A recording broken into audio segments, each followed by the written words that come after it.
katabi mo, huwag naman malakas, makinig ka. Okay. Makinig tayo. Praise God. Makinig tayo. Amen. Our message for this morning actually is aiming for the better ending. Narinig ko to kanina, binanggit ni Brother A sa kanyang Sunday School. Nag-bless po ako doon. Huwag po nating hayaan na mapunta tayo sa impyerno kasi sa impyerno po talaga wala nang balikan. Wala nang second chance sa impyerno. Okay, binanggit niya doon yung mga lasinggo doon sa impyerno ay lalangoy sa kumukulong alak at asin. Hindi yan para laitin natin kung sino pa man yung may kahinaan ganyan. This is a warning. This is a warning for all of us na huwag tayong mapunta doon. Amen? Amen. Huwag tayong mapunta doon. Gawin natin lahat. And I believe na yung mensahe ng ating Sunday School, pati ang ating mensahe ngayong umaga, hindi kami nag-usap ni Ace, pero related po. So, makikita po natin sa Ezekiel, kung meron kayong mga Biblia, basahin niyo po sa Ezekiel, chapter 18, verses 4, tapos tatalon po tayo sa verse 20 hanggang sa 28. Ezekiel 18, verses 4, and then verses 20 to 28. Sabi po ng verse 18, so tuloy-tuloy na po to, Behold, all souls are mine, and the soul of the Father, so also, as the soul of the Father, so also the soul of the Son is mine. At ang sunod tayo po lahat magbasahan, sabi dyan, the soul that sinneth, it shall die. Ulitin po natin, the soul that sinneth, it shall die. So malinaw po, sinabi po sa Biblia, lahat ng mga kaluluwa, ibig sabihin, lahat ng buhay, kasi ang ibig po sabihin ng buhay ay kaluluwa na hiningahan ng Panginoon sa kawan. Makita natin na nung nilikha ng Diyos ang tao, nagporma siya ng tao mula sa alikabok. Pagkatapos nung naporma na yung tao, ito ay kanyang hiningahan o hinipan ng breath of life. At pagkatapos, naging living soul. So, ang kaluluwa ay pag-aari ng Diyos. Lahat ng kaluluwa, lahat ng tao. At ang sabi niya, the soul that sinneth, it shall die. It is a clear admission of God kung sino ang totoong may-ari ng ating mga kaluluwa o buhay. At dapat kilalanin din natin ang katotohanan ito at maging maingat tayo sa ating pamumuhay dahil nga ang Diyos ang may-ari ng ating kaluluwa at buhay.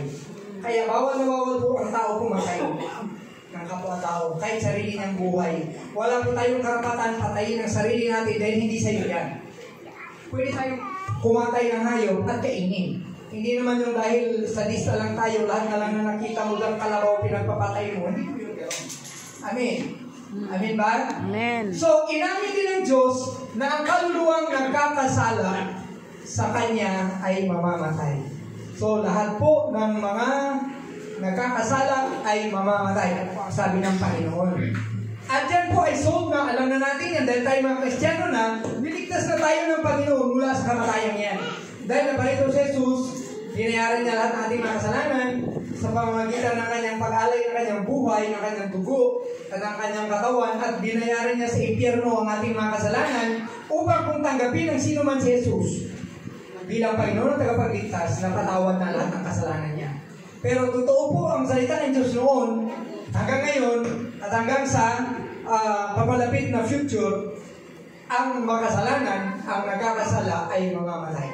Amen. Amen. So, sabi dito, the soul that sinneth, it shall die. The Son shall not bear the iniquity of the Father, neither shall the Father bear the iniquity of the Son.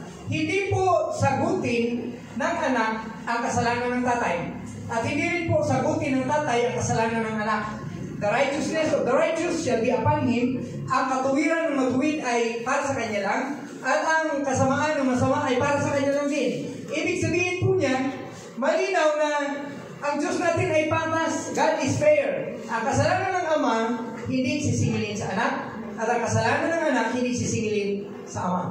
Ibig sabihin, kanya-kanya po tayo ng pananagutan pagdating sa kasalanan. Because God is fair. Ang nagkasala, siya ang mamamatay.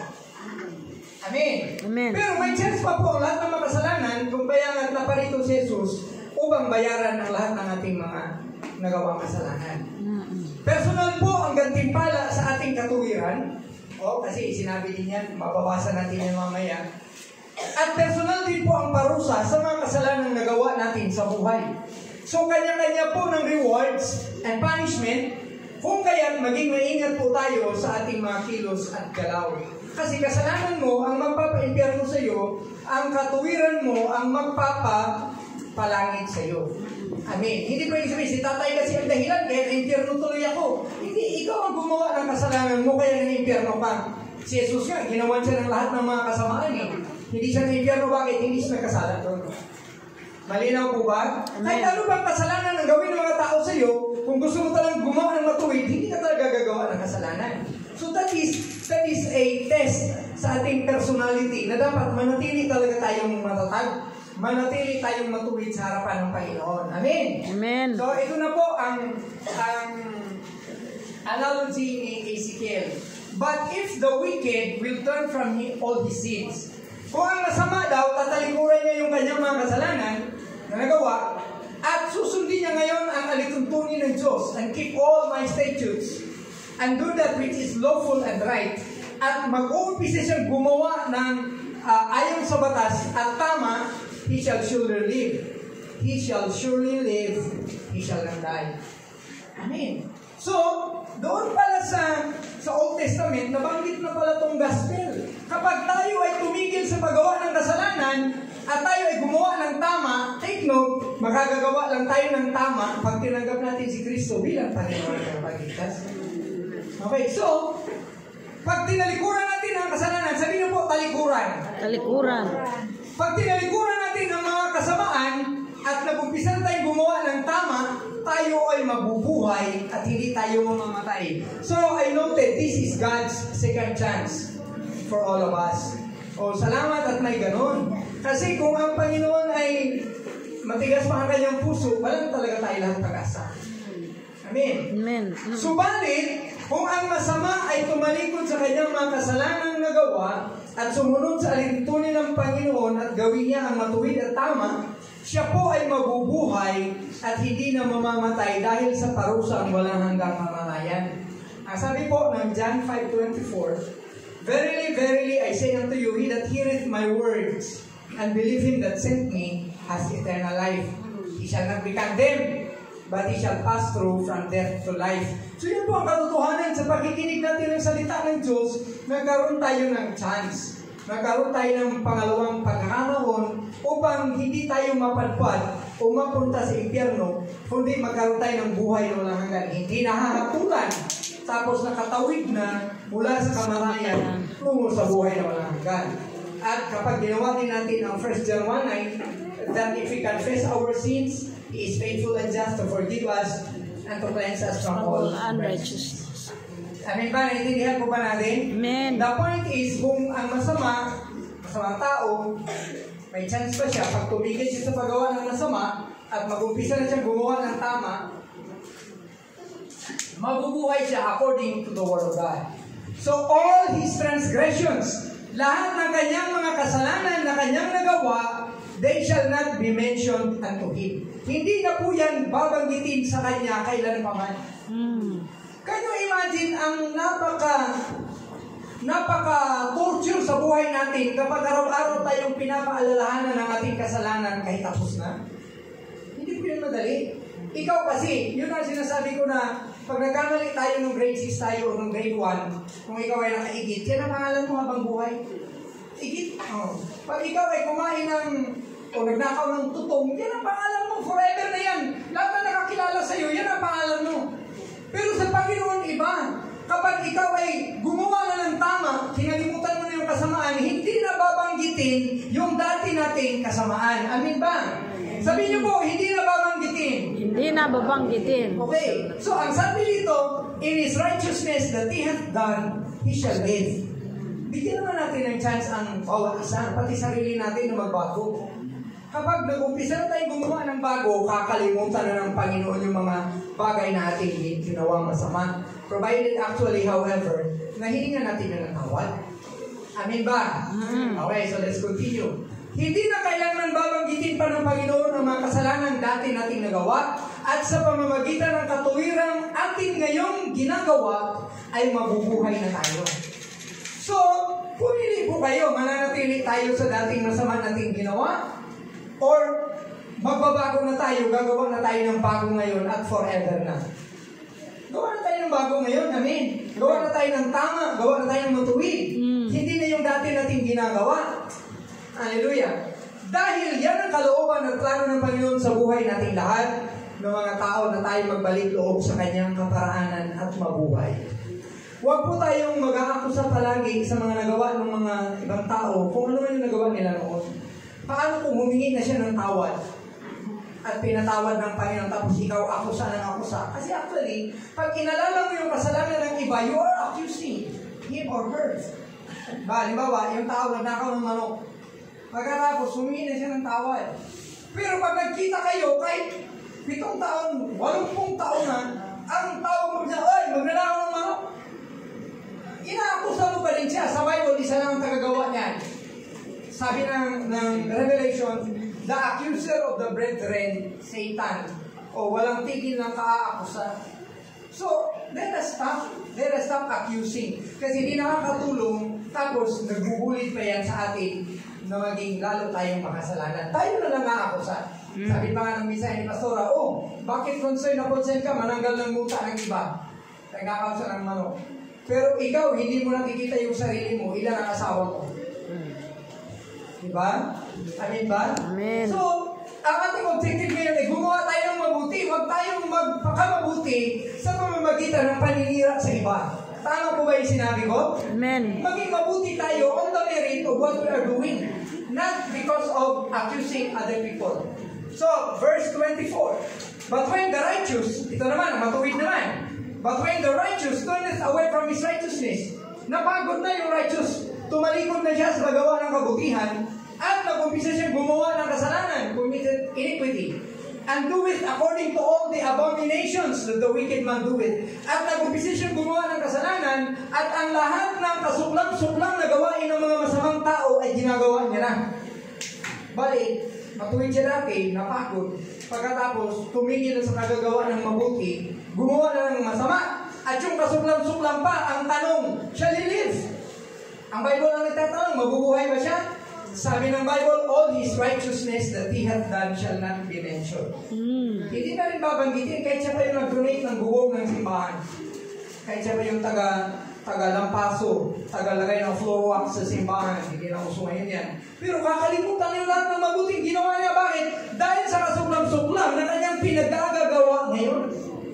Amin ba? So, nakita mo dito, ang importante para sa Panginoon is our present. At sabi dito, yung nakalagay sa pula, naka-highlight, in his trespass. Dahil sa kanyang mga kasalanan that he had trespass, kanyang nagawa, at sa kasalanan na kanyang nagawa, trespass kasi at sa sin, pareha lang yan in them shall he die. Dahil doon, mamamatay tuloy siya. Righteous sana siya dati. Pero napagod, tumigil sa paggawa ng kabutihan, lumipat sa paggawa ng masama, mamamatay tuloy siya dahil doon. Amen. Amen. Hallelujah. Thank you, Jesus. Belated happy birthday pala, Mark. Happy birthday. 21 ka na. Anong feeling ng 21? Parang 22 lang. So, next. Yet he say, the way of the Lord is not equal. Sasabihin ng mga tao, ay, ang style ng Panginoon, hindi matuwid, hindi patas. Here now, O house of Israel, is not my way equal? Hindi ba patas yung aking pamamaraan? Ano sa tingin nyo? Patas po ba ito o hindi? Patas, di ba? May chance lahat magbago. May chance gumawa ng mabuti. Kung ikaw ay natin masama, tapos nagbago ka, gumawa ka na ngayon ng tama, mapapabuti ka. Patas. Amen. Kung ikaw naman ay natin mabuti, tapos nagbago ka, gagawa ka na ngayon ng masama, ang mapapala mo, yung parusa para sa kasamaan. Patas. Amen. Hallelujah. Thank you, Lord. So, sinasabi ng Panginoon na kung ang matuwid na tao ay tumalikod sa kanyang katuwiran at mag-umpisang gumawa ng kasalanan ayon sa lahat ng kasuklam-suklam na masamang gawain, mabubuhay ba siya? Lahat ng kanyang katuwiran na nagawa ay hindi nababanggitin at pag-uusapan pa. Kinalimutan na. Base sa kanyang mga pagsuway at sa mga kasalanan na gawa ay mamamatay siya. So, sasabihin ng mga tao, hindi patas ang pamatay ng Panginoon. Totoo nga bang hindi patas ang pamamaraan ng Panginoon? Salamat at patas ang Panginoon dahil nagkaroon tayong lahat ng isa pang pagkakataon na mabuhin ang ating mga buhay sa pamamagitan ng kanyang biyaya at paghandaan ng ating magiging wakas o huling tuntunan. Mga kapatid, hindi natin alam kailan matatapos ang buhay natin. Pero ngayon, inilatag ng Panginoon dito sa binasa natin sa Ezekiel, paano tayo magkakaroon ng tamang ending. Kahit ano pang gusot na pinasok o sinuong ng ating buhay, ano pa mga kasamaan o problema, kailangan mag-ending tayo, gumagawa tayo ng mabuti. Amin ba? Amen. Kailangan gagawa tayo ng mabuti. At dahil hindi natin alam kailan ang ending ng buhay natin, umpisahan na natin ngayon. Kasi baka mamaya na lang ang buhay natin. Baka hanggang mamaya na lang. O hanggang bukas na lang. Katulad ng mga may sakit, katulad ng mga may edad na. Hindi natin alam. Pero huwag din pakakumpiyansa yung mga bata kasi mayroong mga bata na nauuna pa sa matanda mamatay. Amin ba? Kaya tayo gagawa ng tama? Dapat ngayon. Amen. Kasi baka ito na yung huling mga araw. Of course, magiging kwentado lang yung ating mga mabubuting gawa kapag tinanggap natin si Kristo bilang ating Panginoon at tagapagligtas. Amin ba? Amen. Amen. Hallelujah. That means to say that we are responsible for all of our actions. Kaya nga, yung kasalanan mo, hindi yan sisigilin ng Panginoon sa anak mo. O yung kasalanan mo, hindi yan sisigilin ng Panginoon sa tatay mo. Ikaw ang gumawa, ikaw ang mananagot. Kaya kung pwede mo pang itama mo ngayon. Mga ilang taon na tayong nagtuturo ng ganito mga kapatid. I believe God so loved the CLC Pan people na hindi sa tumigil ng kapagpapaalala. Kasi ano mangyayari sa atin kung busy-busy tayo sa gawain? Hindi naman tayo tumigil sa kasamaan. Kaya imagine, ang sabi ng Panginoon, nahatulan tayo dahil sa kasamaan natin na gawa. Sabi ng Matthew 7:21, hindi lahat ng tumatawag sa akin, Panginoon, Panginoon, ay makakapasok sa Kaharian ng Diyos. Kundi sila lang gumagawa ng kalooban ng aking Ama na nasa langit. At sasabihin ninyo sa akin sa araw na yun, di ba Panginoon, nagpalayas kami ng demonyo sa iyong pangalan? Di ba Panginoon, nagpagaling kami ng mga may sakit at gumawa ng mga himala sa iyong pangalan? At sasabihin ko sa kanila sa araw na yun, magsilayas kayo. Kayong gumagawa ng mga masasama, hindi ko kayo kilala. O sana po tayong pagpagaling ng may sakit, hindi ba mabuti yun? Sana po tayong pagpapalayas ng demonyo, hindi ba mabuti yun? Mabuti yun. Pero nang isinabay mo sa kasamaan, walang kwenta lahat yun. Ang kasamaan ang bibilangin ng Panginoon. Amen. Amen. Kaya ito ay malaking deception ng demonyo na kung tayo ay kunyari ginagamit na sa ministry, feeling natin okay na tayo. No. We need to live right. Lalo pat naglilingkod tayo sa Panginoon, we need to live right. Sabi pa sa Sunday school natin, palagi natin naririnig ito. Pag ikaw ay naglilingkod sa Panginoon, pagkatapos tumalingkod ka sa Kanya, namatay ka sa kasalanan mo, may impyerno ka pa rin, kahit lingkod ka ng Panginoon. At doon sa impyerno, malingkod ng Panginoon ay ilalagay sa kabaong at tinutusok-tusok ng mga sibat ng mga demonyo. Araw-araw, sa gitna ng apoy. Mas masakit po ang sasapitin ng lingkod ng Panginoon na nalaglag mula sa Kanyang paglilingkod. Ano ang dahilan? Kasalanan. Kaya samantalahin po natin at huwag nating sayangin. Let our lives conform to His Word. Amen. Hallelujah. Sabi ng verse 26, when a righteous man turneth away from his righteousness. So yung matuwid na, tumalikod na sa paggawa ng tama at gumawa ng kasalanan at namatay siya doon. Take note ha, and he and dieth in them. Kaya ang aking point mga kapatid, ang mensahe ng Panginoon yun, huwag kang mamamatay hanggat hindi pa ayos ang iyong relationship sa Panginoon. Bawal talagang mamatay hanggat hindi ka nakikipag-ayos sa Panginoon at sa iyong kapwa o sa iyong pamilya. Kasi pag namatay kang hindi ka ayos sa pamilya mo, impyerno ka talaga. Yan ang sabi ng Word of God. Amen. Kaya huwag mong bitawan yung last na hininga hanggat hindi ka pa humingi ng tawad sa Panginoon. Hold your breath. Huwag mong bitawan kasi pag nalagot yan, emperor. Amen ba? Amen. If you can still remember, there was a certain Pastor Daniel ba? Nakalimutan ko yung apelido, pastor, namatay na bangga sa yung pick-up na kanyang sinasakyan, tapos dinala sa crusade ni Reinhard Bonnke. So doon siya, na-impyerno siya actually, dahil wala siyang forgiveness sa kanyang asawa noong mga oras na yun. at yung asawa niya rin, hindi sila right sa kanilang relasyon sa isa't isa. Mabuti na lang pinabalik siya ng Panginoon dahil sa pananampalataya ng kanyang asawa. Okay? So, when a righteous man turneth away from his righteousness, kaya ang ibig sabihin, kung gumagawa, sino dito ang gumagawa na ng tama? Taas ang kamay. Wala? Sino dito ang gumagawa na ng tama? Taas ang kamay. Ang pinakatama, ginawa mo, tinanggap mo si Kristo bilang Panginoon at tagapagligtas. Taas ang kamay. Amen. Kasi posible mong wala talagang gumagawa ng tama 12 years na tayo. Magpapakalbo siguro ako nito, wala mang nangyari. Amin ba? Huwag nang tumigil. Amin ba? Kasi pag tumigil ka sa paggawa ng tama, tendency, masama ang gagawin mo. Amin ba? Amen. At pag gumawa ka ng masama, naabutan ka ng kamatayan, in burn ang sasapitin mo. Ha? Ang English ko po sa impyerno ay infern. O akin lang yun, wala yun sa dictionary, wala yun sa Google. Amin ba? So malinaw. Kung ikaw naman ay gumagawa ng masama, katulad ng binasa natin kanina, tapos tumalikod ka na sa paggawa ng kasalanan at gumagawa ka na ng mabuti, hindi na aalalahanin yung mga nagawa mong kasalanan. Kaya manatili ka na sa paggawa ng mabuti so that we can have a better ending. Aiming for the better ending. Yan po ang mensahe natin.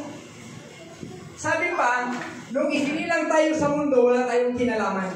Hindi tayo nagplano, wala tayong kalang-alang, basta lumabas ka na lang, o si Babes ka na. Ikaw, si Kayla ka na, o si Nili ka. Nili, baby. O si JR ka, may buhok pa naman si JR. JR ka. Tuwa-tuwa yung mga magulang natin, pero tayo wala tayong kinalaman kung ano nangyari ba tayo dumating sa mundong ito. Amin ba? Amen. Hindi tayo nakapili kung sino gusto nating magulang kasi gusto sana natin si Henry C. Inapunta tayo kay Henry Sibuyas. O Tagalog na Tagalog, Sibuyas. Amin. Pero may kinalaman ka na kung paano mo tatapusin ang buhay mo. Amin ba? Wala tayong kinalaman paano tayo napunta sa mundo, paano tayo sinilang. Pero meron kang malaking kinalalaman at meron kang malaking pananagutan kung paano ka aalis sa mundo ito. And that is by choosing the right way, by choosing the right person, by choosing Jesus. Amen. Amen. Mahirap na tayo dito sa mundo, tapos hindi mo pa pipiliin ang gumawa ng mabuti na sumusunod kay Kristo, mas lalo pa maghihirap doon sa impyerno. Kung naabutan po ninyo yung message ni Kuya A sa ating Sunday School kanina, yung mga taong dito sa lupa ay may sakit na cancer. Pag siya ay namatay at hindi nakapagsisi, mapunta sa impyerno, yung kanya pong cancer ay magta-times 10. Masakit. Kung gaano kasakit yung may cancer ka na, i-times 10 pa yun, grabe na, and forever yun. Amen? So, paano ka makakapagpahinga? Sabi ng mga lasinggo, wala pre, sky is the langit. Total, pag namatay na tayo, wala na lahat ng problema. Akala nila yun. Pag namatay ka, at hindi ka Christian, nag-multiply ng maraming ulit yung kahirapan mo dito sa lupa, doon sa impyerno. Amen? So, huwag na huwag mamamatay kapag nasa kasalanan pa tayo. Kaya God is good. Kung bakit merong bedridden, alam niyo ba ang dahilan bakit ang tao ay nabe-bedridden? 3, 4, 5 taon nang nakahiga, may sakit, hindi gumagaling. Kasi binibigyan siguro yan ng Panginoon ng pagkakataon, humingi ng tawad siguro sa asawa, siguro sa tiyanan, o sa mga anak. Kasi kailangan yun para maging maayos yung ating ending. Kasi pag hindi ka nagpatawad, hindi ka humingi ng tawad, hindi ka rin patatawarin. Sabi ng Biblia yun. Kaya kailangan bago tayo mamatay, pinatawad na lahat ng nagkasala sa atin. At nakahingi na tayo ng tawad sa lahat ng nagawa natin ng kasalanan. Malinaw ba? Amen. Huwag bibitawan ang hininga hanggat hindi naayos ang buhay. That is the message. Para ba kung ako mga kapatid ay kinakamuntik-kamuntikan na ng malagutan ng hininga dahil sa hirap. O sobrang sakit. O hindi ko na lang i-describe. Pero, alam ko, sigurado ako sa Panginoon na maayos yung relationship ko sa Kanya. Maayos yung relationship ko sa family ko. O, dumadaan lang ako sa ganung sobrang sakit. Pain talaga. Walang tulog. Kagabi wala akong tulog. Sabi mo ako, kung nakatulog siguro ako mga alas 4, siguro ako nahiga. O na nakahiga. Kasi sobrang sakit ng likod ko. So kung malapit na tayong malagutan ng hininga, siguraduhin natin na langit ang ating punta. Amen. So kung dati gumagawa ng masama, gumawa na ng mabuti. Para ang ending natin, nasa kabutihan ka, ligtas ka. Oh, Lord sweet Jesus. Pero kung dati ka pang masama, tapos pinatawag ka ng Panginoon ngayon, binalikan mo ba yung iyong kasamaan? Sabi ng Hebrews chapter 6, wala nang repentance pa na pwedeng magpabalik ulit sa iyo sa Panginoon. Because in doing so, you crucified again the Lord Jesus Christ twice. Ipinako mo ulit ang Panginoon sa krus dahil sa katigasan ng iyong ulo. Amen ba? Okay. So again, when the wicked man turneth away from his wickedness that he had committed, and doeth that which is lawful. Hindi nyo ba napapansin bakit paulit-ulit? Parang si pastor lang din. Bakit paulit-ulit? Upang maintindihan. Kasi akala ng tao, akala mo pag narinig mo, naintindihan mo na, ulitin pa. Ulitin pa ulit. Para talagang mag-sink in sa atin yung message. Again, when the wicked man turneth away from his wickedness that he had committed, and doeth that which is lawful and right, he shall save his soul alive. Yun pala magliligtas sa ating kaluluwa pag iniwan natin yung kasamaan at gumawa na tayo ng lawful and right ayon sa batas at mabuti. Tama. Amen. Amen. Oh, konting inventory lang. Ano bang pinagagagawa natin nung nakaraang ito? Mga puro tama po ba yun? O puro tayo tinamaan? No, this is true. Kapag po tayo paalis na ng ibang bansa, nabanggit din ito ni Ace kanina, dito naman lagi kong example. Lagi mong sinicheck, okay ba yung passport mo? Okay ba yung visa mo? Tama ba yung pangalan dyan? Tama ba yung petsa ng ticket mo? Sinicheck mo yan lagi. Kasi una, siguro kung first time dahil excited ka, pangalawa, ayaw mo masayang yung pera mo. Ayaw mo masayang yung punta mo sa airport. You are checking and rechecking kung tama ba yung schedule, ikaw ba talaga ay lilipad sa araw at oras na yun. Ipapunta tayo ng langit, hindi natin sinicheck yung passport namin. Are we doing right? Are we in right standing before God? Amen? Amen ba mga kapatid? Amen. And do with that which is lawful and right, he shall save his soul. Tayo ang makakapagligtas sa ating sarili kapag nag-umpisa tayong gumawa ng tama. Ang pinakaunang tama natin gawin ay tanggapin si Kristo bilang Panginoon at tagapagligtas. At pagkatapos noon, magdesisyon tayo sa Kanya. For the rest of our lives, hanggang kamatayan. Ay, 20 years na ako nagsasamba dyan, pahinga mo na ako. Wow! Eh kung pag ika-21 years, bumalik ang Panginoon o namatay ka, hindi na babanggitin yung 20 years mo pagod. According to the Word of God. Kaya wala na pong tigilan to, wala na pong atrasan. Amin ba? Amen. Sabihin mo sa katabi mo, wala na atrasan, Brad. Wala na atrasan, Brad. Kung lalaki naman yung katabi mo, ha? Pero pag babae, wala na atrasan, sis. Tama ba? Sis. Huwag po sana tayong abutan. This is my prayer. Huwag po sana tayong abutan ng kamatayan in our sinning and backsliding state. Kasi impyerno po talaga tayo kung mangyari yun.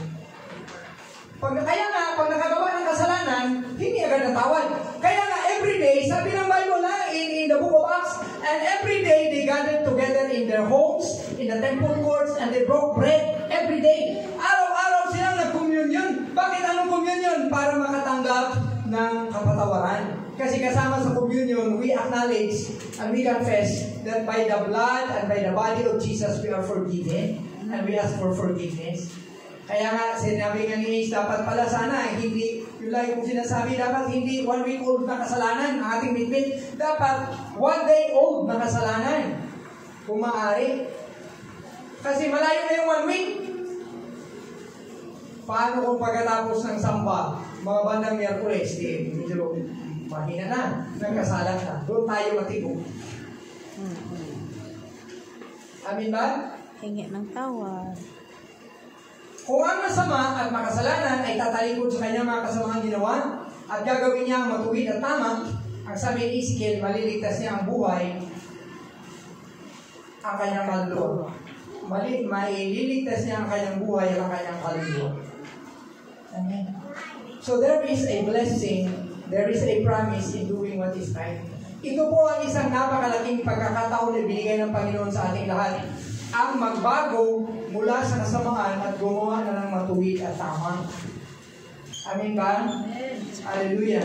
Kung kaya dapat lang na ang mga Christian, habang nabubuhay pa tayo, ay mamuhay tayo ayon sa salita ng Panginoon dahil pangalawa o pangatlo o pangmaraming pagkakataon ito na binigay ng Panginoon sa atin. Huwag sayangin. Amen ba? Para bang, bisitahin natin si nanay. Kasi andyan pala si nanay. Amen, bukas na lang. Andyan lang naman lagi si nanay. Si nanay, ano birthday nga? Bigyan natin. Kana lang kasi andyan lang naman lagi si nanay. Namatay na yung nanay. Iyak na lang tayo kasi wala nang nanay. Because we thought na nandyan siya palagi. So kung meron tayong pwedeng gawin, huwag natin itong i-taken for granted. Ngayon tayo gumawa ng tama. Kasi ito yung pagkakataon na binigay nito sa atin. Ngayon, baka bukas hindi na. Hello, nandiyan pa ba kayo? Amen. Yung pagpili, kung ano yung tamang gawin, yung pagsamba at paglaba, ano po ba ang tama? Pagsamba. Bakit maraming pagkakataon, pinagpapalit natin ang Panginoon, ang pagsamba sa Panginoon sa paglalaba. Nandiyan lang naman yung Panginoon. Ano, balik tayo natin, magsamba ka, nandiyan lang naman yung labahan. Sunugin mo yung damit na yan, mamumurahin mo lang mga kwenta yan. Doon ka sa Panginoon, bigyan ka ng mabuting damit. Amen. Amen ba? Huwag talaga natin maliit sa pagpili. Tara na, magsamba tayo. At saka lang, may ano ko ngayon, may business deal. Baka pag nangyari ito, meron akong 2,000. Ang Panginoon na mayari ng maraming pera. Amen ba? Huwag natin siya ipapapalit paano kung last day mo na yun. Ang mura lang pala ng Panginoon, 2,000 pesos lang. Diba? Binenta nila si Jesus halagang 30 silver coins. Magkano lang yung 30 silver coins? Siya ang mayari ng lahat ng silver at gold sa buong mundo. Hallelujah. Ang pinaka-conclusion po ng ibig sabihin ng Panginoon sa atin, mahalaga po ang ending ng ating buhay. Uulitin ko pong sabihin, nung tayo sinilang sa mundo, wala tayong kinalaman. Hindi ka tumulong ang plano sa nanay at tatay mo. Tay, gusto ko pag pinanganak ako sigit matakay ha. Dapat bigyan mo ako ng buhok na pula para hindi ko na pakulayan pa to. O nag-usap kayo, ikaw nanay mo, tatay mo, kasama ka. Walang ganun. Wala tayong kinalaman paano tayo isinilang sa mundo. Pero may kinalaman ka paano ka alis sa mundo. Amen. Amen. Ayusin natin ang ating exit. Hindi niya na po iisipin at babanggitin ang dating ginawang masama. Basta maitama lang po natin ang ating ngayon. Amen. Kung saan, pwede tayong abutan ng ating kamatayan o madatnan ng muling pagbabalik ng Panginoon. Humingi ng tawad. Humingi talaga ng tawad. Alam niyo mga kapatid, yung paghingi ng tawad, actually yan ay labag sa batas ng pride. Bakit ako hingi ng tawad? Ako ang tatay. Siya dapat ang lumuhod sa harapan ko. Anak lang siya. May mga ganyan. Ang mga tatay hindi talaga makahingi ng tawad sa anak. Ang mga tatay hindi makahingi ng tawad sa asawa. Ganun din ang nanay. Bakit? Diba? Sino ka ba? Pero ang totoo niyan, pag hindi ka humingi ng tawad, hindi ka na matawad, hindi ka rin patatawarin ng Panginoon. So, hindi tayo ng tawad because we want to obey the Lord. Not because, para bang nauusan ka niya, siya na yung mas mataas kaysa sa iyo. Ano ba maganda? Yung mas mataas ka o mas mababa tayo? Kasi gusto ng Panginoon, God will exalt the humble and the Lord will Abase the pride. The proud. Amin ba mga kapatid? So kaya sa aming bahay, sana gayahin nyo to, pero lang sa masama, kung gayahin nyo mabuti. Kaya puro kami sorry sa bahay. Sorry ma, sorry pa. I love you ma, I love you pa. We kiss, we embrace. Ganyan lagi sa bahay. Kahit ganito lang mga edad namin. Kasi pre-practice namin yun para yung mga anak namin bumaya sana sa amin. At kung gano'n ang kanilang kinagisnan, may tendency, gano'n din ang mangyayari pag may pamilya na sila. Pero kung nakagisnan nila, konting kibot ni Pastora, sipa sa pangapa. Gulong sagdan. Konting mali ni Pastor naman, kawali, ang pa sa ulo ni Pastor, bukol. Paano pag nagkaasawa sila, gano'n din kukopyahin nila. Amen ba? Amen. Hallelujah. Kaya, sorry, I love you ma, I love you pa, sorry ma, sorry pa. O kahit hindi mo kasalanan, sorry, masakit ang tiyan mo. Sorry pa, masakit ang tiyan mo pa, sorry. O, gano'n. That means that we care. Amen ba? Ito na. Bahala ka dyan. Magpatay ka na dyan. Yan pa, sige. Ano ba? Yan? Tigat pa ang ulo. Diba? Minsan kasi we need sympathy. Ay, mapapalatuloy natin, ewan. So, ganoon din naman sa kabilang dako. Okay, pag manatnan tayo ng Panginoon ngayon sa ating kasamaan, hindi na rin babanggitin ang ating mga mabubuting gawa. Paulit-ulit, katulad ng verse, di ba? Upang maintindihan. Kahit anong uri ng backsliding o rebellion, resist and surrender that before God before it is too late. Sa halip po na magrebelde o magpakamagaling o magpakalalaki ka, hindi ka na lang ng tawad at magpakumbaba. Kasi God exalted the humble and God gives grace to the humble, but God will put down the proud. Amen. Amen. Amen. 2 araw na lamang po matatapos na ang 2024. Matutulog tayo mamayang gabi, tapos sunod na gabi. 3 araw mo pala. Matutulog tayo ng 29, ng 30 at ng 31. Pagka alas 12 niya, 2025 na. Maraming mga bagay ang nangyari at nabago last year. Tama?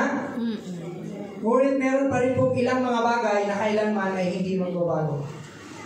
Yes, nabago yung gupit ng iba, nabago na yung ugali ng iba, hindi na maintindihan. Nabago na yung kanilang mga likes and dislikes, bago na yung kanilang mga friends. Pero may mga bagay na hindi mababago, katulad ng salita ng Panginoon. Ang salita ng Panginoon na hindi mababago, lahat po na nakasulat sa Biblia ay totoo at mangyayari po talaga ito. Kaya kailangan doon tayo tumingin at manampalataya sa sinasabi ng Word of God kasi hindi magbabago yun. Pag sinabi ng Bible na ang nagkasala ay maiimpyerno po talaga. Kaya tayo ang mag-adjust, hindi po dapat natin baguhin ang Word of God. Kaya yung ibang mga relihiyon, alam nyo bakit nabago yung mga relihiyon ng mundo, iba-iba? Kasi ayaw nila ng speaking in tongues. Nagtayo sila ng relihiyon, walang speaking in tongues. O ayaw nila ng praise and worship, nagtayo sila ng relihiyon, walang praise and worship. Binabago nila ang Word of God, kaya pag mag-praise and worship, hindi nila binabasa yun. Ayaw nila kay Panginoong Jesucristo na siya ang Diyos. Binago nila yung kanilang pananampalataya, tinanggal nila si Jesus bilang Diyos. Kaya sa kanila si Jesus ay tao lang. Pero hindi na mabago ang salita ng Diyos. Pag namatay tayo lahat, ang Word of God nandun pa rin. Amen. At ang Word of God siyang magiging hatol para sa atin. Hallelujah. Kahit anong tago mo sa Word of God, you cannot be successful. Kasi ang sinabi ng salita ng Diyos, mangyayari pa talaga. Amen. Pangalawa, ang pag-ibig at katapatan ng Panginoon na hindi nagbabago. Nananatili siyang tapat at mapagmahal at naghihintay sa atin na magbalik loob sa Kanya. Praise God, ang haba ng pasensya at pagmamahal ng Panginoon sa atin. Para tayo yung bata na hindi talaga matutong maglakad, laging nadadapa, kung kaya gumagapang na lang, ayaw na maglakad. Ganoon pa rin ang pasensya at pag-ibig ng Diyos sa atin. Pangatlo, ang pasensya ng Diyos ay napakahaba sa atin. Ngunit, ang ating mga buhay ay nananatiling maikli. Actually, dinugtok ko na lang itong mahabang pasensya. Ang totoo niya, maikli lang ang buhay natin. I mean, it's just like a vapor. Binasa po yan ni Bets kanina ba? Binasa niya yan sa scripture sa James chapter 4. Na ang ating buhay ay parang singaw lang. Just like a vapor. Pagbukas nyo ng sinaing, kumukulo yung sinaing, luto na. Pagbukas mo ng usok, kita-kita mo yung usok. Wala, saan yung usok na? Wala na, gano'n ang buhay ng tao kay Soon it will die. Kung hindi tayo abutan ng rapture. So be right with God all the time starting now. Isipin natin na ending na natin ito, last day natin ito. What if it is your last day? Ano kaya yung mga pwede natin ayusin? And then, sunod, tiyak na babalik ang Panginoong Jesus ayon sa kanyang pangako upang kuhanin ang totoong nananalig at nananampalataya at naglilingkod sa Kanya. Hallelujah. Babalik ang Panginoon anytime soon. Kasi hindi siya nagbigay ng taktang araw, pero sinabi niya, babalik siya. So, kailangan, dito tayo sumandal, dito tayo manalig sa salita ng Diyos na totoo. And ang last, that rewards for the faithful and punishment for the unfaithful are sure to be rendered. Darating talaga, mga kapatid, ang mga tao ay makakatanggap kung ano yung naaayon sa kanya. Punishment ba sa kanyang kasamaan? O reward ba sa kanyang kabutihan? So, what are you expecting from God? Reward or punishment? Reward. So, kung reward, keep on doing that. Huwag kang tumigil kasi Kahit naglingkod ka na naglingkod sa Panginoon, tapos nung last day, bumitiw ka, at kung ka naabutan ng kamatayan, sorry po. Yan po ang ibig sabihin ng binasa natin. Nalinaw ko ba yun? Intindihan ko ba ninyo? Kung kaya nga yung mga apostles, nakita ko, kahit papatayin na sila, ayaw nila mag-give up sa Panginoon, ayaw nila mag-give up sa kanilang pananampalataya, kasi alam nila, this is our ending. Ito na yung final, ito na yung finale. Katulad ni Jesus. Alam ni Jesus, mamamatay siya, papatayin siya. Pero hindi siya nag-give up, kasi alam niya, pag namatay siya sa krus, it's victory. Amen. Ay, ayoko na dito, nakakaibitan na. No. Ayaw na ako. Si Jesus, maraming tagasunod sa kanya. Pero nung nagtuturo na siya ng mga malalim na nakaturuan, yung mga tao lumayo na sa kanya, sabi, hindi ko na kaya to kasi sinabi ni Jesus, I am the bread of life. Siya nakakain sa aking laman ay makakaroon ng buhay na walang hanggan. Tapos sabi niya, ang aking dugo ay totoong inumin. Ang inom ng aking dugo ay makakaroon ng buhay na walang hanggan. Sabi ng mga tao, ano ba yan? Vampira na ba si Jesus? Hindi na to kaya. Tigil na tayo, stop. Tumigil sila sa pagsunod sa Panginoon because they do not understand. There will come a time in our lives where you have to make a decision. Magpapatuloy ka ba ba o aayaw ka na? Pag alam mong tama ang ginagawa mo, huwag kang umayaw bagos, lalo kang magsumikap. Baka yan ang ending natin. Amen. Kasi lahat ng tao, lahat ng bagay sa lupa na nakikita ay may ending. For everything that we can see are temporary. So may ending. But the things that cannot be seen are eternal. They are forever. Like the Word of God, the promises of God, the Spirit of God, the goodness of God, they are forever. Pero yung ating beauty, yung ating lakas, yung ating negosyo, ating bahay, they are just temporary. Amen. Mawawala yan. Kaya doon tayo tumutok sa salita ng Diyos. Amen. Amen ba? So, pinag-uusapan natin dito, paano magkaroon ng ending na tama. Kaya ang tanong po sa ating lahat ngayon, paano po ba tayo dapat mamuhay? Knowing that life is short. Knowing that Jesus Christ is coming again. And knowing that the rewards and punishments are being prepared for those who deserve it. So, paano tayo mamumuhay?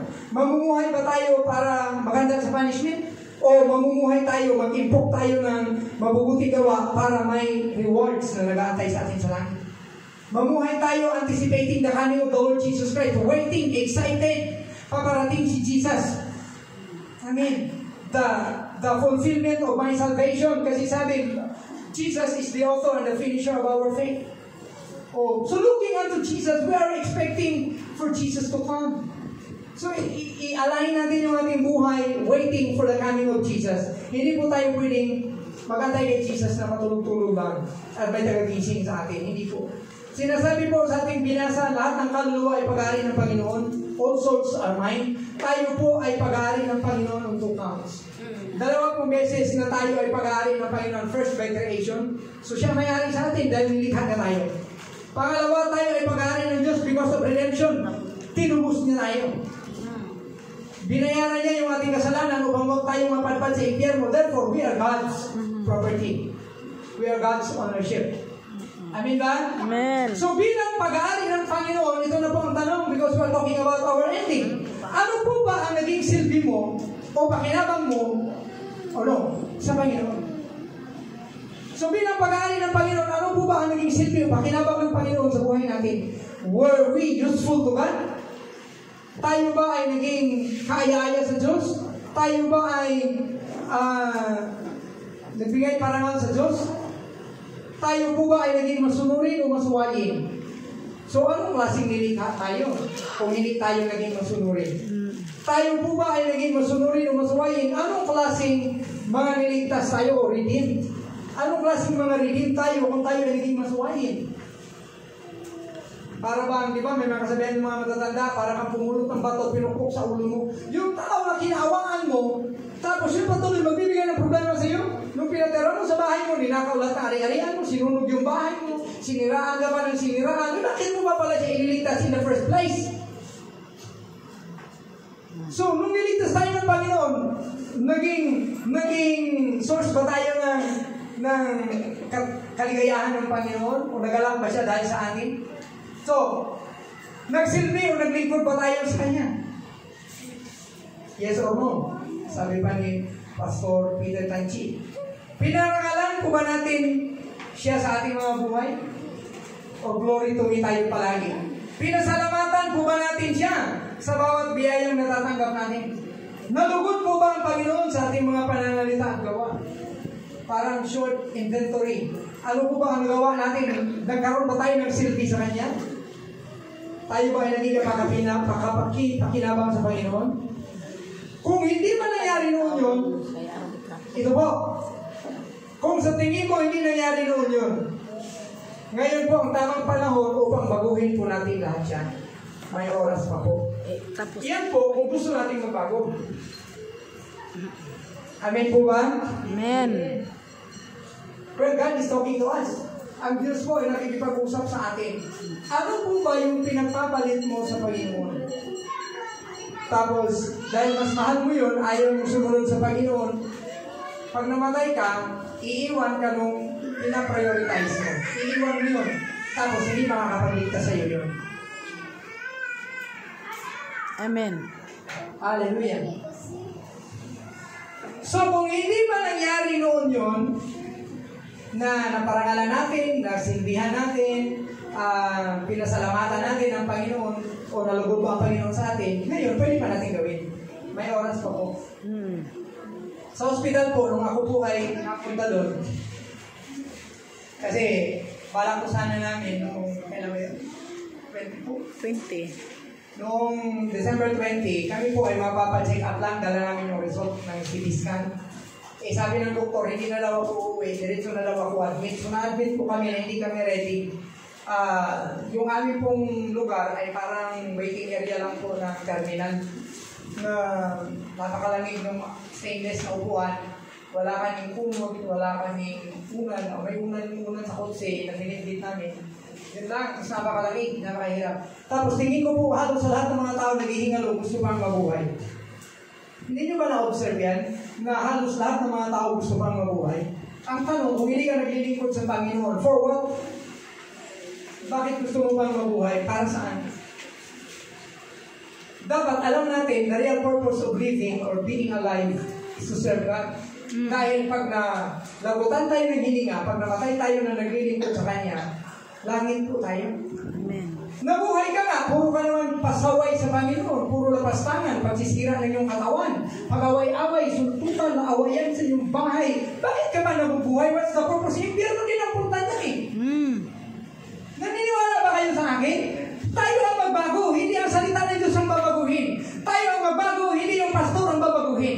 Kasi kung nakukulitan kayo sa amin, ayaw nyo makinig sa amin, baka palitan kayo ng pastor na mas matigas pa ulo sa amin. Kasi yan ang kalooban ng Diyos na tayo ay baguhin. Pag hindi natin binago yung buhay natin, napunta lang sa wala, napunta lang sa sayang yung ating mga ginagawa. Impyerno lang din pala kaingatan. Am I speaking to you, mga kapatid? Amen. Sabi ng Ecclesiastes 12:13, let us hear the conclusion of the whole matter. Fear God and keep His commandments, for this is the whole duty of man. Yan po ang pinakatotoong dahilan bakit nilikha ng Diyos ang tao. The purpose is to fear God and to keep His commandment. That is the whole duty of man. Para bang kung ang refrigerator ay ginawa ng manufacturer upang magbigay ng malamig na tubig, magbigay ng yelo, at lagyan ng mga malalamig na mga ice cream.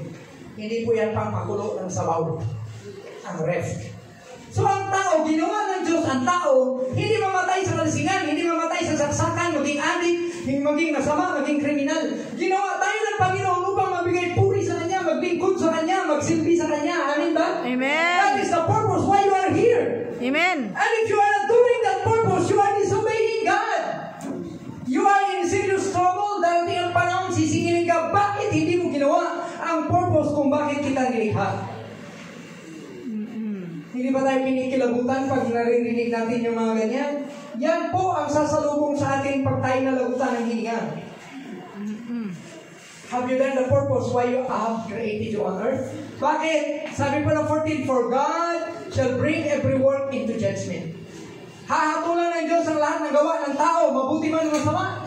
Lahat ng ginawa natin, kahit pa yung mga ginawa natin sa mga kasikreto o katagong-tagong lugar, whether it be good, or whether it be evil.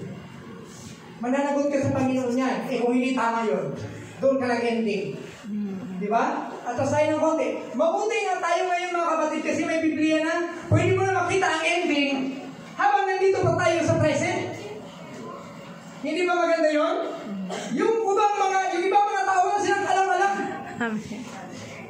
Wala silang kaalam-alam. Ngayon, alam na natin ang ending kasi nababasa natin sa Bible, magkakaroon ng hatol. Yung mga masama, mapupunta sa impyerno. Yung mga gumawa ng mabuti, mapupunta sa langit. Yung gumawa ng mabuti, dahil na kay Kristo na sila. Lilinawin ko po ito. Kasi, nung binanggit yung Ezekiel, hindi pala parito si Jesus ng time na yun. Pero yun ang ibig sabihin nun. Kasi pag niresearch natin ang Bible, walang good works na makakapagligtas sa atin. The good works that the Lord Jesus Christ can give unto us is the one that can save us. Amen. Ngayon, alam mo na ang magiging ending, tayo ba ay magiging kumpiyansa? Maglalaro-laro tayo sa kasalanan? Hindi ba natin alam kailan tayo i-switch off? Kung kailan tayo malagutan ng hininga? Diba? Tinanong tayo sa, sino nagsusugal dito? Diba yung mga sugarol si Krista? Dapat tayo, maniguro tayo sa Panginoon. Sino mga workers dito? Diba yung mga workers si Krista?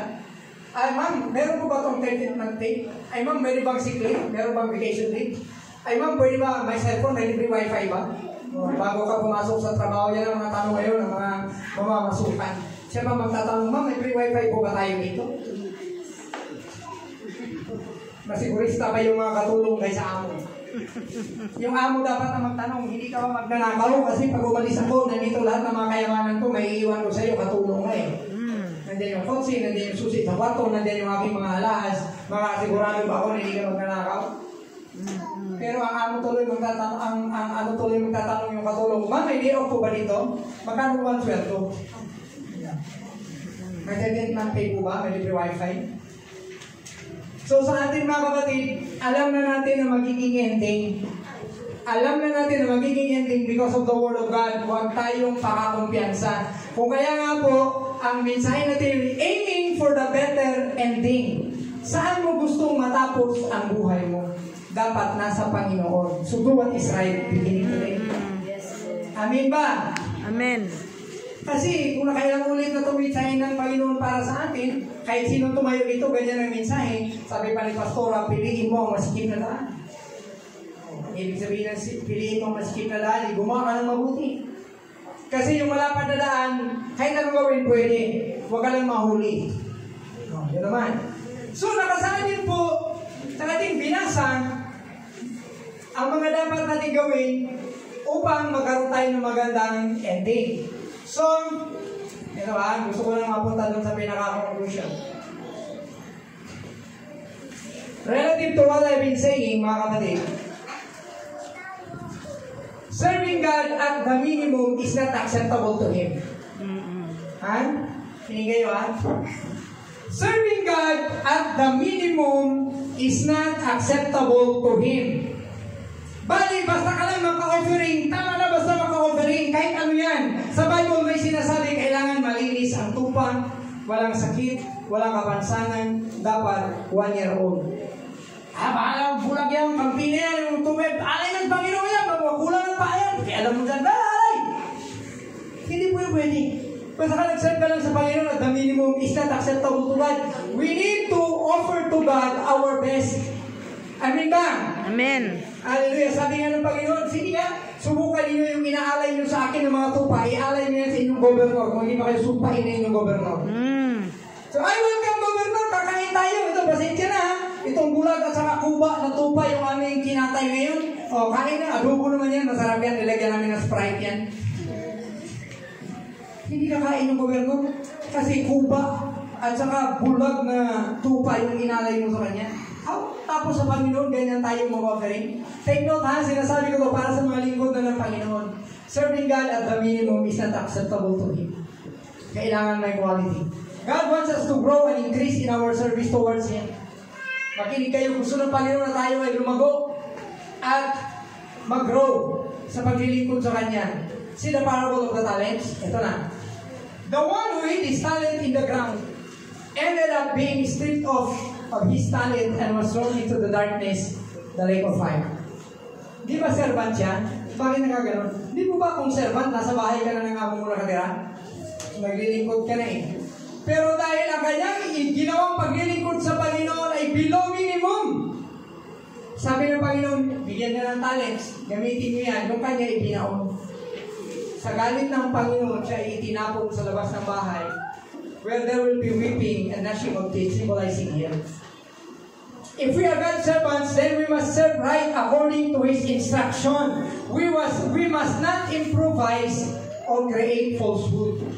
Mga kapatid, ang paglilingkod sa Panginoon is a form of our service. Naniniwala po ba tayo dyan? Amen. So kung ang paglilingkod sa Panginoon ay ating service o ating worship sa Kanya, ating offering sa Kanya, hindi po dapat ating tipirin at hindi natin dapat i-improvise. Yung Kanyang iniutos ang dapat lang natin gawin. Kasi if we go beyond that, less or more than that, that is not acceptable to God already. We must grow and increase in the service of our God because it is a dangerous thing if we do not grow or increase with what God has given or entrusted to us. Ito pong parable nito, meron pong 3 servants. Alam na natin to, the parable of the talents. Ang una, binigyan ng 5 talents.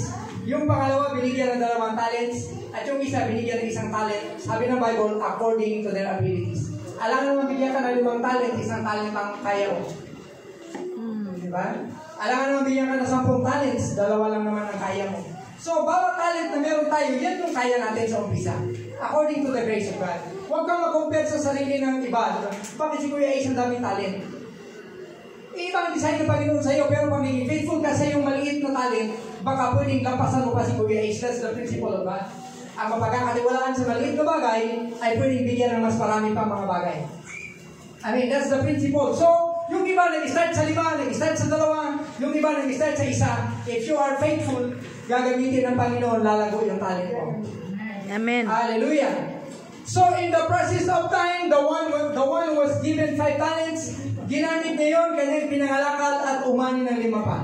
Ayun naman, binigyan ng 2, ginamit na yun, ipinangalakal niya at nagresulta ng 2 pang talent. Ngunit yung isa naman ay itinago niya yung kanyang talent sa ilalim ng lupa. Okay, sa halip na gawin niya sana yung useful para sa kanyang master. When the day of reckoning come, nung dumating yung araw ng pagsusulit, the one with the 5 talents and the one with the 2 talents ay binelcome ng Panginoon, pinarangalan. Hallelujah. At binelcome doon sa kanyang tahanan. Bakit? They were useful. They were fruitful to the master. Well done, the good and faithful servant. You have been trustworthy with little things. Come now, I will entrust to you many things. Amen. Amen ba? Amen. Okay, mapagkakatiwalaan ka sa kukunti, bigyan kita ng marami. But the one with 1 talent made the master very angry and called him bad names and punished him by removing the talent that he had and gave it to the one with 5 talents, and he was cast into the outer darkness where there was weeping and gnashing of teeth. A time actually of hell. Napunta sa impyerno yung isang servant habang nandun na siya sa bahay sana ng kanyang amo. Mga servants of God, are you listening? Amen. Naglilingkod tayo sa Panginoon, huwag tayong mag-improvise, huwag natin tipirin ang Panginoon. Nandun na yung taong binigyan ng 1 talent, 1 talent niya lang meron siya. Nandun na siya, pwede sana siyang ma-welcome sa pamamahay ng Panginoon forever. Pero dahil hindi siya mapagkakatiwalaan doon sa isa, salip itinago niya, ininsulto niya pa ang kanyang amo, natapon siya sa impyerno. It is not a guarantee na tayo ay naglilingkod sa Panginoon. It is not a guarantee that we are serving God. Na tayo ay tuloy-tuloy na sa langit. We need to be found faithful until the end. Faithfulness counts. Faithfulness and then fruitfulness. Amen. Kailangan lumago tayo sa paglilingkod natin sa Panginoon. Dati isa lang memory verse mo. Ngayon, 12 years na tayo, isa pa din. Yan lang. Come on! Ugain natin ang ating mga sarili. We need to stretch ourselves. Ano nangyari? Bakit isa pa din memory verse mo? Ano nangyari? Bakit hindi mo pa memorize kahit yung isang kantang kay buti-buti mo, Panginoon? As God's children serving God, we have already the favor. Huwag po natin itong sayangin. Huwag po natin siyang limitahan. Huwag po natin siyang tipirin sa karangalan na para sa Kanya, sa paggalang na para sa Kanya, sa paglilingkod na dapat sana ay ibibigay natin sa Kanya. Kung para sa Panginoon yan, go tayo! Maulan ng pastor, go kahit ulan! Masakit ang tiyan ko, go kahit masakit ang tiyan! Siya naman ang mayari ng kagalingan. Amin ba? Amen. Masyado makikipagkita ka. Bahala na yung shoot ako mahaba siya kung paano siya, basta gusto ko pumunta doon. Alin ba, can you see the contrast? Paano natin pinapahalagahan ang Panginoon? Kaya lang ipagpalit sa labahan? Kaya lang ipagpalit sa ligo-ligo sa beach? Let us all be faithful and fruitful towards Him until the end. The foolish servant lost his reward. Mga kapatid, kung tayo, servant ng Panginoon ngayon, tingnan natin yung isa na binigyan ng isang talent, he lost his reward. Because of unfaithfulness. Because of improvising. Masama kasi ang aking amo. Pangit ang ugali. Sali na gamitin ko to, ibaon ko to. Para pagbalik niya, isang talent pa rin. Na-impyerno siya, he lost his reward. He lost his job. He lost his salvation. Kasi itinapon siya mula sa bahay ng amo, papunta sa labas. So itinapon siya mula langit, papunta ng impyerno. Because of his arrogance. Because of disobedience. Because of katamaran, kawalan ng paggalang sa utos ng Panginoon. Mga kapatid, kahit gaano na tayo matagal sa paglilingkod sa Panginoon, ugaliin talaga natin maging masunurin sa Kanya. Amen. Let us obey God. Meron isang verse, hindi ko ito lagi ginagamit. Hindi ko nga pa rin na-memorize hanggang ngayon kasi parang hindi ko ito talaga feel na gamitin. Ang sabi ng Panginoon, obey those that lead you because they take care of your soul. Sundin, bilang mga pastor ninyo, sundin nyo kami. Yan ang sabi sa Hebrews. Sundin niyo kami kasi mas makakabuti ito sa inyo. Pag hindi na kayo sumusunod sa inyong pastor, it's just equivalent, hindi kayo sumusunod sa Panginoon. Maliban kung sinabi ko, hakutin niyo lahat ng kanin niyo at ulam, kakainin ko. Pag ganun, huwag na kayong sumunod. Pero pag sinabi ko, magsamba tayo, magbasa tayo ng Bible, mag-evangelism tayo, sumunod kayo, utos ng Panginoon yun, hindi mo gumagawa yun. Amen ba? Amen. Naiintindihan niyo po ba ako? Hallelujah. So, ang taong yun, he lost his reward. He lost his job. He lost his salvation. He lost his eternal abode in heaven. And he was thrown into the lake of fire because of arrogance, because of disobedience, dahil sa katamaran, dahil sa kawalan ng paggalang sa utos ng Panginoon. So, huwag natin siyang gayahin. Pakisabi sa katabi mo, huwag tayong gumaya sa Kanya. Huwag tayong gumaya sa Kanya. Instead, kung tayo man ay naglilingkod na sa Kanya na may kaisa-isang talent lamang, pagbutihin po natin. Pagyamanin po natin ang talent na ito at ialay natin sa Kanya upang siya ay malugod at maluwalhati sa ating mga buhay. If there is an opportunity, let your talent increase and grow for His glory and for your own good. Mga kapatid, at yung pagsisilbi natin sa Panginoon, hindi tayo nag-aantay ng reward from people. Hindi tayo nag-aantay ng reward from the organization. The Lord will reward our services. The Lord will reward our faithfulness. The Lord is the one who will give us promotion. The Lord will reward us. Amen. Kasi kung nagbibilang na tayo, maglilingkod ako sa Panginoon kasi pag namatay si pastor, kami na. Ang papalit. Maglilingkod ako ng mabuti kasi gusto ko maging leader.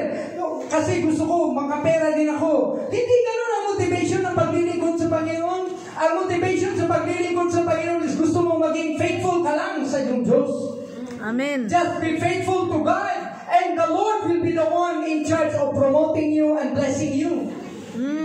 The parable of the 10 virgins, relative to our topic today, sa Matthew 25, 1-13, depicts or portrays the final conclusion of our earthly lives. Sino ang familiar sa parable of the 10 virgins? Are you listening? Amen. 10 mga dalaga, ang 5 sa kanila ay foolish, ang 5 sa kanila ay mga matatalino. Okay, yan po ay picture ng ating last earthly lives. Kung paano matatapos yung ating buhay sa mundo, ganyan sa buhay ng 10 virgins. Natagalan po pagbalik ng Panginoong Jesus, kung kaya ang mga dalaga o mga virgins representing as Christians, the believers, have fallen asleep. Matagal bumalik ang Panginoon, kaya inantok na, natulog na ang church. Please take note that according to the parable, 5 of them were wise and 5 of them were foolish. Take note of, sabihin niyo po, foolish. Foolish. Sabihin niyo wise. Wise. Mula mismo sa bibig ng Panginoon, malalaman natin na meron palang foolish Christians and wise Christians. Hindi ba ako nagsabi niyan? Meron palang buwang-buwang matatalinong Christian. Amen. Ngayon, paano natin makikilala ang gogoan na Christian? At paano natin makikilala ang matinong Christian? Kasi wag tayo makakampante na Christian tayo, matino na tayo. Look! Ano ba yan? Look at what you're doing. Tingnan niyo yung ginagawa. Pang foolish ba yan o pang wise ba yan? Our actions will tell whether you are a foolish Christian or you are a wise Christian. And if you are a foolish Christian by what you are doing, pwede ba mag-change? Amen. Amen. Pwede ba magsisi? Sila po lahat ay tumanggap sa Panginoon, so sila lahat ay Christian. Naligtas mula sa kasalanan, nagkaroon ng ilawan na nagliliwanag, at meron sila mga langis upang magliwanag, at naglingkod sila sa Panginoon. Parehas ang kanilang ginawa, the foolish and the wise. Ngunit sa bandang huli, sila lahat ay inantok at nakatulog. So, ibig sabihin pala, mga kapatid, the foolish and the wise virgins all went into a deep sleep because of the long time of waiting for the coming of the groom, the Lord Jesus Christ. Katulad ng nangyayari sa ating paligid ngayon, mga kapatid. Ang kanila pong pagkaiglip, makinig kayo ang kanila pong pagkaiglip o pagkatulog ay dahilan ng pagkawala nila sa kanilang focus. May nakita ba kayong tulog nakafocus pa din? Wala. So hindi na sila makapagtingkod, hindi na makapag-focus kasi tulog na. Ang kanilang pagkawala, ang kanilang pagkatulog ay dahilan ng kanilang pagkawala sa kanilang katungkulan. Tumigil na sila sa paglilingkod dahil tulog na. Nawala sila sa kanilang pag-aantay kasi tulog na. Naiwanan na sila ng maraming last trip kasi tulog. Sila po ay natigil sa kanilang gawain o ministry dahil tulog na. At sila po ay nawala sa tamang priority dahil tulog na. Hallelujah. Darating pala ang panahon, you listen. Darating pala ang panahon na parehas ang mga foolish at mga wise Christian. Sila lahat ay abutin ng antok at tulog sa panahon malapit na dumating ang Panginoon. Here is the challenge, mga kapatid. Hindi po garantiya na tayo ay wise Christian, na hindi tayo mapapagod at hindi tayo antukin. Pero ang maganda lang po, kasi yung mga wise Christian, they were ready. Kasi nung sila ay magising at may nagsabing, nandiyan na ang Panginoon, agad nilang sinindihan ang kanilang mga ilawan at meron silang reserbang langis. Hallelujah. Subalit yung mga foolish, wala silang reserba. So yung ibang mga Christians, wala ng Bible reading. Sino po ang nagbasa ng 5 chapters noong nakaraang linggo? Konti na lang tayo. Konti na lang. Ano ibig sabihin? Gising o tulog? Tulog. Sino po ang nag-evangelism noong nakaraang linggo? Gising. Tulog. Tulog. Sino pa umabsent sa church noong nakaraang mga linggo? Dahil nag-swimming. Dahil may bisitang dumating. Dahil mo yung bisita mo sa church? Amen. Amen. Sino po ang nag-attend ng prayer meetings noong last na weeks or months? Amen. Ay, tulog. Kasi hindi nakarating. At sa kung ano-ano bang mga kadahilanan, madali kasi magsabi, Lord, napagod kasi ako. Lord, marami kasi akong ginagawa. Lord, sumakit ang tiyan ko. Sumakit yung pimples ko. Hindi ako nakapag-prayer meeting. Sasabihin ng iba, ayaw ko na magsamba kasi hindi na ako nabibless. Hindi na ako pinapansin ni pastor, ni pastora. Kasi hindi ako pinautang ni Sister Wealthy, etc., etc. Ang daming dahilan. Pero pag hindi ka nakadalo, ang totoo niyan, tulog ka na. Mas minarapat mong matulog na lang kaysa mag-exert ng effort. So kahit ano pa man ang ating ipapangatuwiran dyan, ang hindi pagdalo sa mga gawain, pagbabasa ng Biblia o prayer meeting, palatandaan na tayo nakatulog na spiritually. Huwag po nating hayaang patulugin tayo ng kaaway sa paglilingkod at pag-aantay sa ating Panginoon. Di ba ang tulog napopostpone? Ang tulog, kahit anong antok mo na, pag gusto mo bang tapusin yung telenovela ng Korea na yan, hindi ka na-antok, di ba? Bakit sa prayer meeting, inantok ka lang, ayaw mo na mag-attend? That means how important the work of the Lord for you is compared sa panunood ng telenovela. Hello? Amen. Let us face it, this is the issue of the hour. Ito po ang karibal ng Panginoon sa ating mga buhay. Napakaliit ng Panginoon para sa atin. Amen. This is the issue. Hindi na mabigat ang dating ng Panginoon sa atin. Okay lang tayo hingi ng blessing pero hindi na natin siya pinapahalagahan like before. So huwag po nating hayaan na patulugin tayo ng kaaway sa paglilingkod at pag-aantay sa ating Panginoon. We must be awake and alert. Gising na po at balik na po tayo sa paglilingkod. Pag sinabi nyo hindi nyo kaya mag-attend kasi may batang maliit, yung aming mga anak habang maliliit pa sila, nasa prayer meeting, nasa Bible study, nasa panambahan. Minsan ilalagay na namin sa ibaba ng pulpito, dyan na lang pahigain kasi mag-preach. At there was a time when mag-preach kami, kailangan namin maghati ni Pastora kasi yung simbahan na minamanage namin, dalawa, malayo yung isang lugar. Hindi kayang pagsabayin kasi malayo, mahal ang pamasahin. Si Pastora nag-preach sa kabila, ako nag-preach sa kabila. Si Kylie dumidili, abang nag-preach si Pastora. Tapos Mama Lili, mga yan anak. Oh, nasiring ang Ginoo! Mama Lili. Ah, nasiring ang... Mama Lili! Pwede ba yun? Para makakaya tingnan yung pastor na nagpapadili abang nagpipreach. Kailangan gawin. Yun ang sacrifice. Maglalakad. Tayo ngayon, kumusta tayo? Sinabi ko lang yun para makita ninyo na hindi dahilan na nagkaanak. Hindi dahilan na nagkasakit. Hindi dahilan na napuyat para itigil natin yung gawain ng Panginoon. We need to sacrifice. We need to do better than today than what we are doing before. Yan po ang ideya ng paglilingkod sa Panginoon. Hindi yung nag-umpisa kang masigasig tapos hanggang sa andap-andap, hanggang sa namatay na yung ilaw. Anong klaseng paglilingkod yan? Dapat we are going strong. We are increasing. Amin ba? Amen. Kung totoo yung sinasabi ko, amin ba? Amen. Gawin natin. Gawin natin. Hallelujah. Ang mga bagay na ito na aking binabanggit ay patungkol sa mga mangyayari sa huli-hulihang mga araw. Hindi pa kasama dito yung pukutan ng ulo. Hindi pa kasama dito yung habulan. Kung sino yung Christian, ikukulong. Hindi pa kasali yan. Actually, ang nakakapatid sa mga paa natin, yung sariling laway lang natin. Kailangan po sa panahon ito na mabuhay tayo na may matatag na pananampalataya at seryosong pagmamasid sa kapanahunan at sa kapaligiran at pag-aabang at pagbabantay o paghahanda sa muling pagbabalik ng Panginoon. Remember the parable of the 10 virgins. Ito makinig kayo ulit dito. Remember po sa parable of the 10 virgins. Hindi na po nakapasok sa kasalan yung mga foolish virgins. Bakit? Ano po rason? Bakit hindi nakapasok yung 5, yung mga foolish? Lahat man sila natulog. Yung wise, at saka yung foolish natulog. Tapos, gising, nandiyan na ang bridegroom. Naubusan ng langis. Naubusan ng langis, yes. Pero gano'n man sila ng langis sa labas. The reason is na-late. Na-late, sarado na. Can you imagine? Yung salitang late, akala natin maliit na bagay yan. Pag na-late ka sa rapture, you can never go to heaven forever. Na-late sila. They were late.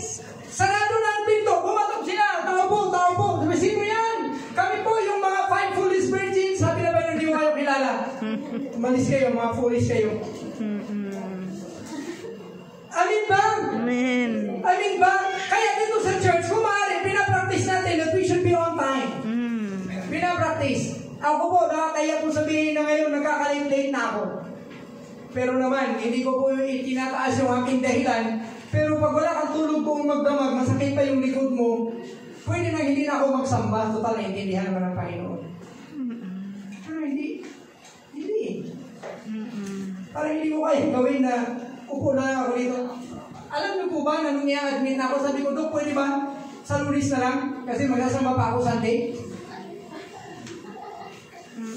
Ma-admit na sana ako nung Biyernes. Hallelujah. No! Kailangan magkaroon tayo ng, bakit ito sinasabi? Para meron kayong real person, tangible person as an example na pwede yung tingalain. Pwede pala. Kung kaya si Stephen, kahit sa binabato na siya, hindi niya tumigil, oh, behold, I saw the heavens open, and I see the Son of God seated at the right hand of the Majesty in heaven. Hindi siya tumigil ng happy bridge, binabato na siya. That was his moment, that was his ending, and he ended it right. Amen. He ended it right, he passed the test. Nakapunta siya ng langit, kasi ayaw ko na sakit, ganito pala maglingkod sa Panginoon, tama na. Ayaw ko na magpabato, give up na ako. Impyerno sana siya ngayon. Amen. Amen ba? Tanong, bakit sila nalay? Dahil wala silang reserbang langis para sa kanilang mga ilawan. So, don't you know how important our oil is? Gaano kahalaga ang oil? Ngayon, na hindi pa dumarating ang mga araw na kailangan ng langis, mag-imbak ka ng langis, speak in tongues, you pray in the Holy Spirit, you read the Bible, attend prayer meetings, attend Bible studies, you reserve. Mag-reserve ka sa puso mo ng langis na gagamitin mo pagdating ng panahon. Hindi puro tongits, hindi puro subal, puro kung ano mga kalayawan ng TikTok. Mag-impok ka sa buhay mo nang makakatulong sa iyo pagdating ng panahon. Amen. Kasi pag dumating na yung panahon, wala na silang langis. Ano ba ang langis? It's the presence of the Holy Spirit. You speak in tongues, always. Nung dumating po kasi ang groom, bakit sila na late? Magsisili na sana sila ng ilawan, wala na palang langis. Nanghingi sila dun sa wise virgin, wise nga din naman. Hindi ko kayo bibigyan kasi pag binigyan ko kayo, yung akin, hindi na rin naabot. Maghanap kayo dun sa tindahan, maghanap kayo, nakahanap din naman sila. Kaya nga lang, late na sila. So, kailan tayo mag-iimbak ng langis? Kailan tayo mag-pray in the Spirit? Kailan tayo maglilingkod sa Panginoon? Ngayon ang tamang panahon. Kasi sabi ng Panginoon, work while it is still day. Because the night will come when nobody can work. Ngayon tayo mag-impok ng mga kayamanan sa langit. Ngayon ang tamang panahon. So, lesson para sa atin. Seryosohin natin ang pagsalubong sa ating Panginoon. Amen. Kailangan po laging may langis ang ating mga lamparang ilawan. Amen. Paano? Speak in tongues lagi. Do the works of the Lord lagi. Practice and exercise our faith lagi upang masanay at lumakas. Exercise our faith. Obey the Spirit of the Lord and not our flesh. Kasi ang Spirit always willing. Gusto ng Spirit magsamba, magbasa ng Bible, mag-attend sa prayer meeting, maglingkod sa Kanya. Ang gusto ng katawan, matulog, mag-tiktok, kumain, matulog, mag-tiktok, kumain, mag-swimming, magpasyal-pasyal. So obey the Spirit and not our own flesh. Kung hindi mo kayang i-train ang iyong laman, ang laman ang magdadala sa iyo sa impyerno. Take note of that. Amen. Kailangan na masunod sa buhay natin ang Espiritu ng Diyos, hindi ang ating laman. Kasi pag sinunod natin ang ating laman, read Romans chapter 8. Okay, they that live after the flesh is an enmity between God. Hallelujah. Kalaban ng Diyos ang namumuhay sa laman. Hallelujah. But they that live according to the Spirit, they have life. Amen ba? Amen. Paano kung bumalik ang Panginoon mamaya? What kind of ending do we have? It seems to me that God was so concerned about how we are going to end or finish our Christian walk.